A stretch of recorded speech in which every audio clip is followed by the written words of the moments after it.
কেন সবাই অধীর আগ্রহে অপেক্ষা করে এটার জন্য? কেন এটাকে বলা হয় the greatest show on earth? এই 4 বছর পর পর হতে যাওয়া ফুটবল বিশ্বকাপে থাকে কত গল্প, ঘটনা, আর এসব কিছুই আমরা দেখি 90 মিনিটসে। যুগান্তরের এই বিশেষ আয়োজনে আপনাদের আরও একবার স্বাগত জানাচ্ছি, আমি ফয়সাল তিতুমির। বিশ্বকাপে আমরা আগের দিনই দেখেছি একটা গোলের রাত, আর তার পরদিনই একেবারে বিপরীত চিত্র। এদিনও গোল হয়েছে কিন্তু জিততে পারেনি কোনো দলই। ম্যাচ ডে 5-এ 4টা ম্যাচ 4টাই ড্র, এরকম ইতিহাস বিশ্বকাপে বোধহয় খুব বেশি নেই। আর তো চলুন শুরু করা যাক আমাদের আজকের 90 মিনিটস স্পেন ভার্সেস কেপ ভার্দের ম্যাচ দিয়ে, যেটা নিঃসন্দেহে সবচেয়ে আলোচিত এই বিশ্বকাপের এখন পর্যন্ত সবচেয়ে শকিং রেজাল্ট যেটা উপহার দিয়েছে। স্পেন সবাই জানি আমরা ইউরো চ্যাম্পিয়ন, বিশ্বকাপের চ্যাম্পিয়ন সাবেক, কিন্তু কেপ ভার্দে সম্পর্কে আমরা কতটুকু জানি?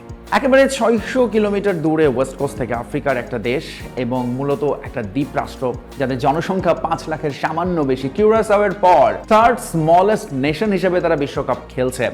সেই কেপ ভার্দে যেরকম ইতিহাস গড়ে ফেলবে, যেখানে তেমন কোনো সুযোগ সুবিধা নেই খেলার, যাদের কোনো বড় স্টার নেই, কিন্তু একটা দল হিসেবে কেপ ভার্দে দাঁড়িয়ে গিয়েছে এবং রুখে দিয়েছে স্পেনকে।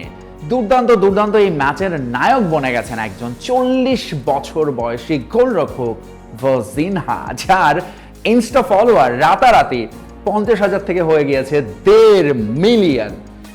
অসংখ্য গল্প আছে এই ম্যাচ ঘিরে। তবে আমরা যদি একটু খেলায় ফিরি, তাহলে আসলে স্পেনের একেবারে দুর্বলতাগুলো খুব চোখে লেগেছে। স্পেশালি ইয়ামালের অভাব পূরণ করতে পারেননি কেউই। এই ম্যাচে স্পেন ছিল পরিষ্কার ফেভারিট, র্যাঙ্কিংয়ের 67 নম্বরের থাকা একটা দলের বিপক্ষে টপ র্যাঙ্কিংয়ের 2-এ থাকা স্পেন একটা গোলের দেখাও পায়নি। একটা সিম্পল ডিফেন্স লাইন ব্রেক করতে পারেনি স্পেন কোনোভাবেই। শুরু থেকেই অবভিয়াসলি বল পজিশনে তারা এগিয়েছিল, একের পর এক অ্যাটাক করে গিয়েছে, বার পোস্টে হিট করেছে, কিন্তু কাঙ্ক্ষিত গোলের দেখা পায়নি। যখনও গোলের ওই ডিফেন্স লাইন পেরিয়ে গোলমুখ পর্যন্ত গিয়েছে, সেখানে চীনের প্রাচীর হয়ে দাঁড়িয়েছিলেন গোলরক্ষক ভজিনহা। এবং শেষ পর্যন্ত 70 মিনিটে কোচ দে লা ফন্তে বাধ্য হয়েছেন ইনজুরি থেকে ফেরা, যিনি গত এপ্রিল থেকে মাঠে নামতে পারেনি, ইয়ামালকে মাঠে নামাতে। নিকো উইলিয়ামসকেও নামিয়েছেন একেবারে শেষ মুহূর্তে, কিন্তু তার আগেই আসলে তার বাকি তারকারা রদ্রি ছায়া হয়েছিলেন, পেদ্রি, গ্যাভি, কেউই, এবং ফ্রন্টে থাকে স্ট্রাইকার আয়ারজাবাল, কারু কাছ থেকে তিনি কাঙ্ক্ষিত সেই গোলের দেখাটা পাননি। বরং দারুণ কিছু সুযোগ পেয়েছিল উল্টো কেপ ভার্দে। ম্যাচের একটা কর্নার পেয়েছে তারা, অনলি 1 কর্নার, এবং সেই কর্নারটাও একেবারে 90 মিনিটে। আরেকটু হলে সেই কর্নার থেকে অলমোস্ট গোল হয়ে যাচ্ছিল প্রায়, যদিও শেষ পর্যন্ত কোনো অঘটন ঘটেনি।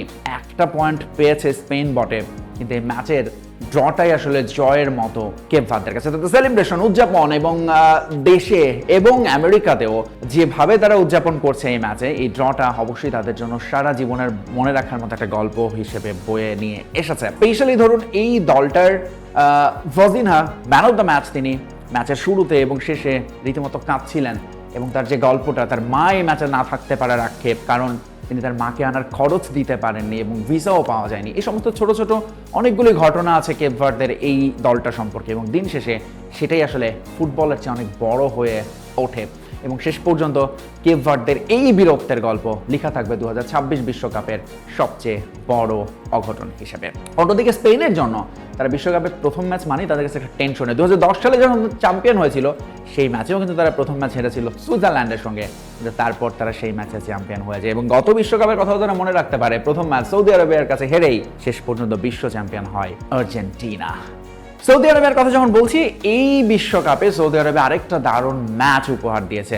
শুরু থেকে এদিন অবশ্য উরুগুয়েকেই প্রেসারে রাখে সৌদি আরব। ম্যাচের প্রথম লিডও নিয়ে নেয় তারা। ফার্স্ট হাফে আল আমারির গোলে 1-0 এগিয়ে বিরতিতে যায় সৌদি আরব, এবং বিরতির পর ফিরে যেটা তারা সবচেয়ে ভালো পারে সৌদি আরব সেটাই করে, অর্থাৎ একেবারে ডিপে নেমে ডিফেন্সিভ ফুটবল খেলতে থাকে এবং একটা গোলের লিড ধরে রাখার চেষ্টা করে। স্বাভাবিকভাবেই একের পর এক আক্রমণ করে গেছে ইউরুগুয়ে, এবং ফাইনালি আরাউজো শেষ পর্যন্ত ডেডলক ভেঙেছেন ইউরুগুয়ের হয়ে। মার্সেলো বিয়েলসা এই আর্জেন্টাইনকে একটা পয়েন্ট তিনি এনে দিয়েছেন ম্যাচ শেষ হওয়ার একেবারে 10 মিনিট আগে।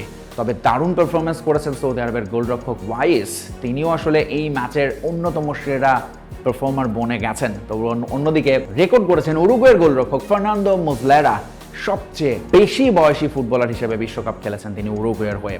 এই দু দল তাদের গ্রুপের পরের ম্যাচে মুখোমুখি হবে স্পেনের সঙ্গে এবং কেপ ভার্দের সঙ্গে গ্রুপের পয়েন্ট তালিকা এখন কিন্তু সমান, এবং এই গ্রুপ থেকে এখন শেষ পর্যন্ত কারা যাবে রাউন্ড অফ 32-তে সেটার হয়তো ডিসিশন হয়ে যেতে পারে পরের ম্যাচেই। জিততে পারেনি আরেক গ্রুপে কেউই। বেলজিয়াম এবং ইজিপ্ট ম্যাচটাই ছিল সবচেয়ে বড় চমক এই বিশ্বকাপের অন্যতম সেরা একটা ম্যাচ এটা বলা যেতে পারে। স্পেশালি ইজিপ্ট যেভাবে খেলেছে, মো সালার দিকে চোখ ছিল, কিন্তু একই সাথে ম্যাচের আগে থেকে প্রেডিকশন ছিল যে তার সতীর্থ অসুর তিনি কিন্তু বনে যেতে পারেন ম্যাচের নায়ক, এবং ঠিক তাই হয়েছে। আল আহলির এই ফরওয়ার্ড তিনিই প্রথম গোল করেন, 19 মিনিটে এগিয়ে দেন মিশরকে।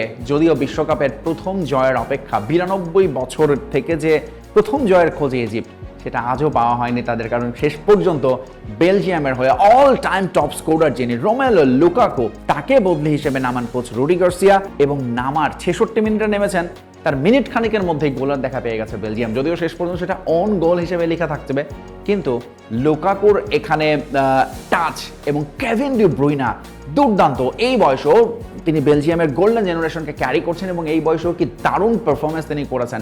বাকিদের বরং বেশ ম্লান মনে হয়েছে বেলজিয়ামের। গত 2018 বিশ্বকাপে চমক দেখানো দল গত বিশ্বকাপে ভালো করতে পারেনি, এবং এবারও আসলে তাদের সামনে এখনো অনেক গুছিয়ে ওঠা বাকি, সেটা অন্তত প্রথম ম্যাচে পারফরমেন্স দেখে মনে হয়েছে।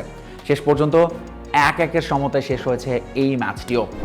দিনের শেষ ম্যাচ ছিল যেটি ইরান ভার্সেস নিউজিল্যান্ড। যদিও এই ম্যাচে ফুটবলের চেয়ে বড় ছিল পলিটিক্স, রাজনীতি, এবং অনেকটা লড়াইটা হয়েছে ইরান ভার্সেস ইরান। কিভাবে বলছি, ম্যাচের আগে থেকেই এই ম্যাচে স্টেডিয়ামের বাইরে ব্যাপক ডেমনস্ট্রেশন দেখা যায় ইরানিদের।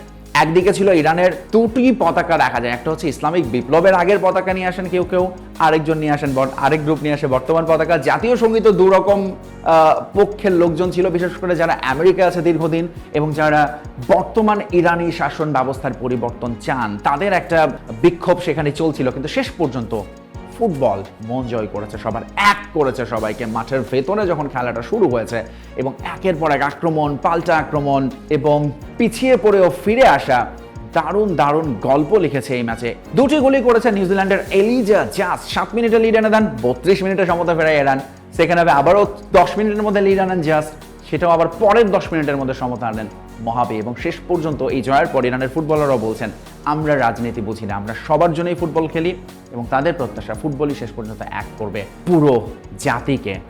ইরানের সঙ্গে যুক্তরাষ্ট্রের যে সম্পর্ক, খুবই সম্প্রতি যুদ্ধ চলছিল, মাত্র এই যুদ্ধের একটা সমাপ্তির বা ঘোষণা দিয়েছেন ট্রাম্প। কত গল্প 90 মিনিটসের এই 4টা ম্যাচের। আগামীকালও আবারও ফিরবো 90 মিনিটস নিয়ে। আজকের মতো আমি বিদায় নিচ্ছি ফসল দিয়ে। তুমি ভালো থাকবেন সবাই।